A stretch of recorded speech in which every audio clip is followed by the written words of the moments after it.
নমস্কার বন্ধুরা, সবাই কেমন আছেন? আশা করি খুব ভালো আছেন। আপনাদের আশীর্বাদে আমিও খুব ভালো আছি। কাকলির আরেকটি নতুন ব্লগে আপনাদের স্বাগত জানাই। সকাল এখন 6:30। 6:30টার সময় উঠেছি। উঠে আর আকাশের অবস্থাটা দেখুন, কী যে সুন্দর দৃশ্য! সঙ্গে সঙ্গে একটু ক্যামেরা বন্দি করে রেখে দিলাম। আমি তো সকালবেলা উঠেই আগে বাগানে আসি, আপনারা তো জানেন জল দিতে হয়।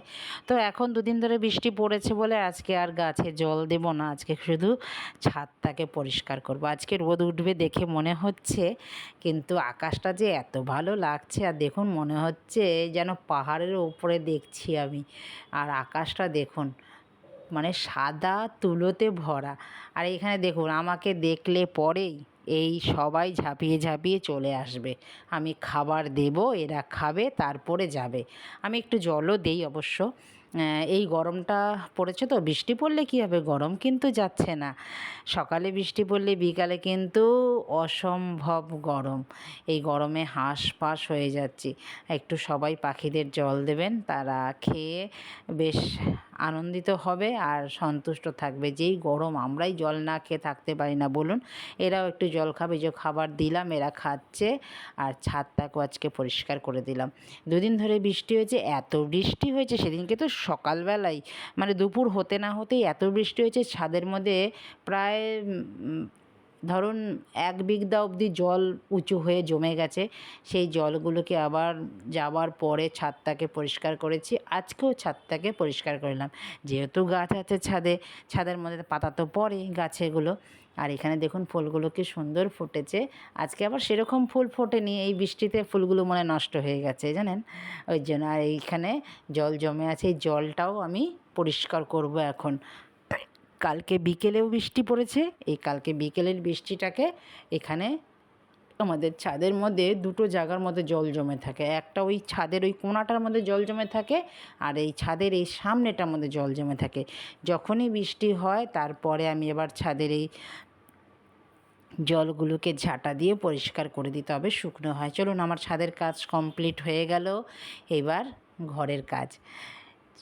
বাইরেও সামলাতে লাগে, ঘরেও সামলাতে লাগে। দাদা বাজার এনেছে অনেক কিছু, আর এই বাজার তোলার আগে ঘরে যে বাজারগুলো আছে সেগুলো আগে ধুয়ে পরিষ্কার করে নেই। আলু কতগুলো পচে গেছে। আলু সাধারণত আমরা খুব একটা খাই না, তো এবার না 2বার আলু আনা হয়ে গেছে। দাদা আবার আজকেও বলে আলু এনেছে। আজকে এনেছে একদম অল্প আলু এনেছে, তো আগেরও বেশি খুব যে আলু আছে তা না, অল্পই আলু ছিল। আমি আলুর যে ট্রেটা আছে এটাকে ভালো করে ধুয়ে পরিষ্কার করে মুছে রেখে দিলাম। আর আলুগুলো, দুটো আলু পচে গেছে, এই পচা আলুগুলো আবার অন্য আলুকে পচিয়ে দেওয়ার চেষ্টা করেছিল, তো সেটাকেই ফেলে দিয়ে পরিষ্কার করে ভালো করে ধুয়ে ঝুড়িতে জল ঝরাতে দিয়ে দিয়েছি। এখানে একটু রোদ্দুর আসলে পরেই এটা ঝরে গেলে আবার পরিষ্কার করে নেব, আবার ঢুকিয়ে দেব। তো এইখানে এবার করতে, এত কাজ করলে খেতেও তো হবে বলুন, মেয়েটাও ঘরে আছে আজকে। এবার আমি আজকে রান্না করব কি দেখছি, মাছ তো এনেছে, এগুলো সব পরে, এখন সবে নিচে সব রেখে দিয়েছি। আগে সকালবেলার টিফিনটা করে তারপরে সব কাজ করব আবার। তো আজকে সকালবেলার টিফিন পরোটা আর চা দিয়ে খাবো, তরকারি আর বানাবো না। তরকারি বানালেই জানেন থেকে যায়, ওর জন্য তরকারি আর সকালে আমি বানাতে চাই না। আমার মেয়ে আবার চা দিয়ে পরোটা খেতে ভালোবাসে। এখন তো আমের দিন, আমার তো আম আছে, আর কোনো কথা নেই। আম দিয়ে আমি সব কিছু খেতে পারি, কর্নফ্লেক্স বলুন, ওটস বলুন, পরোটা বলুন, যাই হোক, আমার আম দিয়ে খেতে খুব ভাল লাগে। আমার মেয়েও খায় অবশ্য। আমার মেয়েকে আবার আমরস করে দিলে সেটা দিয়ে খায়। তো আজকে বলেছে চা দিয়ে খাবে, আমিও 1 কাপ চা ভালো করে দুজনে মিলে 2 কাপ ভর্তি ভর্তি করে চা নিয়ে খেয়ে তারপরে এবার আবার কাজ করতে আরম্ভ করেছি। এইভাবেই করতে হয়, নাহলে নিজে না খেলে কাজ করবো কী করবে বলুন। দাদা আজকে এনেছে আবারও সেই তেল, ডিম, মাছ, মাথা এগুলোই এনেছে। তো এগুলো দিয়ে এখন কি করব, তো ধুয়ে পরিষ্কার করে সব কন্টেনারে করে রেখে দিলাম। এত মাছ, এত মাথা, এত ডিম তো একদিনে রান্না করতে আমার লাগবে না। তো আমি এগুলো আমাদের মোটামুটি 3 দিন আমাদের চলে যাবে। মাথা বলুন, এই ডিম বলুন, তেল বলুন, এগুলো আমি 3 দিন 4 দিন টেনে দেবো, বাজার আর করতে লাগবে না। হয়তো টুকটাক কিছু লাগলে দুধ, ফুল এসব লাগলে আনবে, বাজারে যাবে।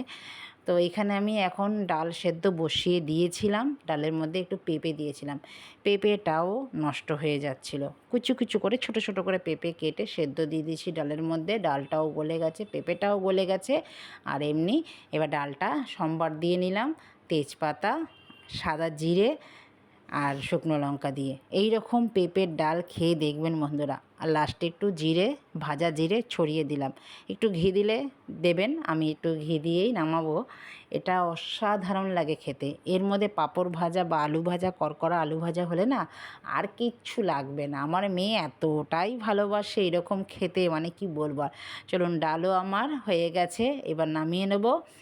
এই ডালটা একদম তো সম্পূর্ণ নিরামিষই, এটা কিন্তু নিরামিষের দিনেও খাওয়া যায় ডালটা। এই ডালটা দিয়ে রুটি খেয়ে দেখবেন, অসম্ভব ভাল লাগে। আমাদের ডাল তো ডেইলি হয়, ডাল ছাড়া আমাদের কোনো কথা নেই, ডাল হবেই। তো হয়ে গেল আমার ডাল, এবার চলুন নামিয়ে নিই। ডাল নামিয়ে এবার আবারও বাজার গোছাতে হবে।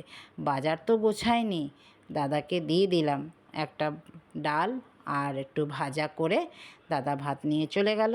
এবার আমি ধীরে সুস্থে আবার রান্না করব পরে। এবার বাজারটাকে গুছিয়ে নিই। ইচ্ছেগুলো পেকে গেছে, এগুলো সব সবজি ফ্রিজে রাখা ছিল।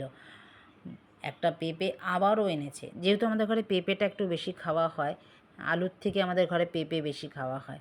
আর এখানে পটলও এনেছে। এবার কি করি এখন দেখি। এখানে দেখুন, এই যে আদা, রসুন, পেঁয়াজ, আলু সবাই আনা হয়েছে, গোছানো হয়ে গেছে। এবার আমি এই চিকেনটা একদম কিমা করে নিয়েছি, আদা, রসুন, কাঁচা লঙ্কা এগুলো দিয়ে একটু পেঁয়াজ বেরেস্তা দিয়ে এটা মেখে রেখে দেবো।